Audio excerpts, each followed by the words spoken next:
welcome back to my channel and thanks for hanging out with me today.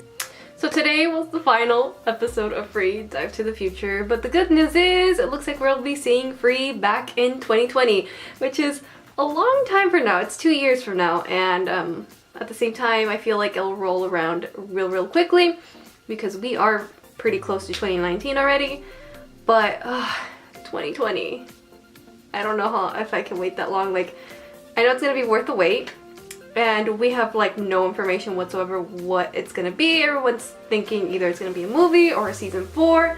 I personally am hoping for a season 4 because with a movie you only have an hour and 30 minutes, so with that amount of time I feel like there isn't like enough time to do so much, especially with how this season ended. I feel like it would be better if they did a season 4, but we'll see what happens. There is a free event with all of the voice actors coming up soon, so we'll find out more information then when everyone who attended the event pretty much tells us more information, see whether or not it's a season 4 or a movie. Like I said, we don't know, we just know that Free is coming back in 2020. So now that I got that over with, let's go ahead and move on with the actual episode itself. So this episode was just, there's so much going on, and we did get to finally meet our mystery blonde boy from the opening, and this guy is like a total monster, and we got to see him swim, and his swimming is like so crazy, and I don't know, he just gave me like a creepy vibe, and I don't know, I feel like he is kind of mean in a way, but I don't know because we really didn't get to really know him and see like what his personality is like really. We only got like a little tiny glimpse of what he is like. But even then, that's still not enough to tell me like what is he like, you know? So it's a little disappointing that we got to meet him just barely and only for a few seconds. So I was a little disappointed. I wish we'd gotten to know him a little bit better. So, you know, in 2020, I'm pretty sure we'll get to know him way more better. The reason why I said that he seems a little mean is just because of the way he kind of passed Asahi and Hiyori. They were just talking and having like that little, you know, friendship, rivalry, whatever you want to call it. Like, it was really cute, but they got interrupted because this guy just kind of bumped into them. And he didn't even say sorry or anything, so I was like, okay. And then Asahi too, you know, Asahi is like, you know, Asahi will say what he thinks right away, and he's just like, what is up with this jerk? And also, Asahi and Hiyori did not qualify for the base time for like the world stage thing. I forgot what they called it, honestly, I'm sorry. But I think it's pretty much like for them to qualify for, like I said, the world competition thing. Like I said, what do you want to call it? Which I'm assuming it's like the Olympics. So yeah, which is kind of perfect honestly for 2020 because of the Olympics. So I'm assuming that's what's going to be surrounding our next season, our movie of Free, whatever they decide to do. But yeah, which made me really sad because I would have loved to have seen these two on the world stage.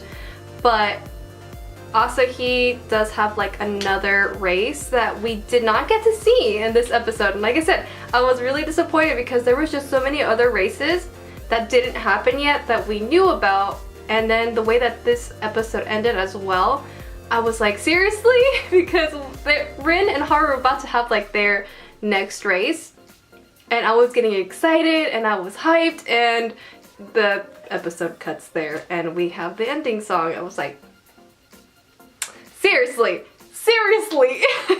like, I've been waiting for this freaking race for so long, and that's where they cut it. So I was a little pissed, and I can't believe they ended it like that with that major cliffhanger. And at the very end of this episode, once you like get through the ending song, there is a scene with Albert where he's watching Haru's race, and it looks like Haru is in the lead, and Albert, he is smiling, and then the whole episode cuts off, and that's where we see the see you in 2020. So it looks like Albert is really excited for, you know, with Haru. He's looking forward to it, I'm guessing, because, you know, he smiled, and yeah. So I'm really excited to see Albert again. Hopefully, you know, why am I talking like that? Hopefully in 2020. I mean, obviously we're gonna see more of him because this guy is a total beast, and he's awesome, and he's very, very pretty. I love him. But anyway, Haru did not win his first race that he did in this episode. He lost. I think he was like in second or third place. I think he was in third place. So I was like, wow. But it's because Haru was really feeling the pressure after seeing Albert and this other blonde guy there of, you know, how fast they were swimming and like at the level these guys were at. And then on top of that, what Ryuji said to Haru, how in order to gain the strength, you have to give something up. You know, so which I thought that was like, I don't think so, Ryuji. Like with Haru, I feel like that's not the case, because Haru treasures his bonds and everything, and then we have Ryuji, you know, saying, you know, even if something happens to your friend, you gotta keep going. You can't let that, like, you know, deal with your focus or whatever, you know, with the race, because we did get to see a little bit of Ryuji's past and why he quit.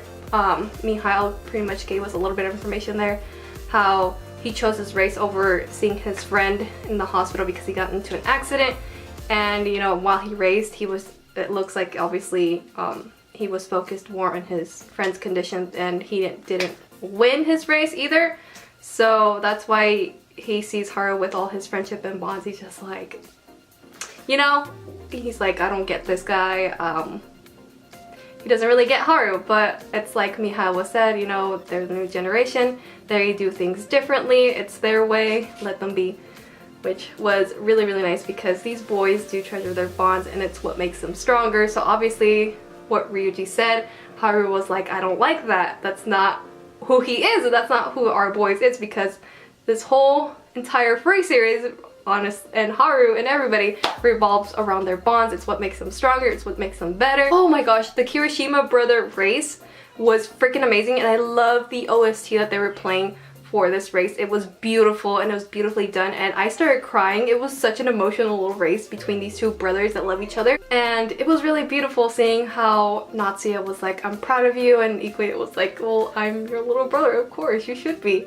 Like, it was so sweet, and it really did remind me of my little sister, because I am like always so proud of her, and whatever she does, especially now with her being in drill team, I'm like beyond proud of her, and like, yeah.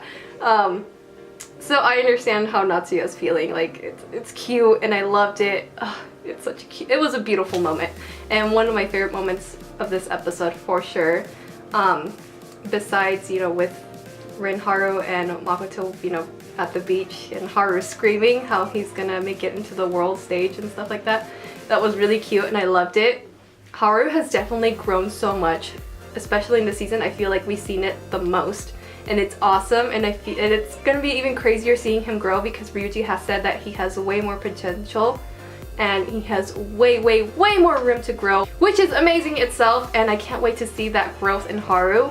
So yeah, I'm really excited for 2020. Also, another thing I want to talk about is how cute that the Iwatobi boys, especially new kids, joined in this episode to see Haru race. And I love how Nagisa calls everyone, you know, Chan, the usual, except for Kisumi. I thought that was so funny. Kisumi was like a little hurt. He's like, what about me? And then Hiyori, he was so embarrassed. He was like, Hyo-chan. It was so cute. I really love seeing like this other side of Hiyori. Like, after like all this drama with Ikuya and Hiyori, and Haru was finally resolved, it just feels so nice, dude. Sorry I said dude. I like talking to you guys like as if you guys were here, but yeah, it was so beautiful. Like, it's cute. I really do love this whole friendship. And I know, like I said before, I didn't like Hiyori at first, but like after that whole thing was resolved, obviously everyone loves him now, and I love him now. Not as much as I would love to, but I do love him now. So yeah, I mean, it's free. What character do we not love? We all love our boys equally. Some more than others. I mean, I love Rin more than everybody, but still, I love all our boys, and I'm so proud of them. And I really wish we gotten to see everyone else's races that they had. That was really unfortunate, and yeah, if they would have given us one more episode, I feel like it would have been great, and it would have been done even more nicely. But I think they left, like I said, they left this cliffhanger for the next season, movie, whatever they are planning to do. So I am excited. I cannot wait for the future. I'm so excited, and yeah. I think that is everything I really wanted to say. I really enjoyed this last episode overall. There was just so much going on though, and I cannot wait for our next season movie, whatever it is, for free. I cannot wait to see our boys back in 2020. And yeah, so that is everything I wanted to discuss for this final episode of Free Dive to the Future. I will do like a overall thoughts on the whole entire third season, so yeah, look forward to that. And yeah, so that is it for this video. I hope you guys enjoyed it, and I will see you guys in my next video. Bye!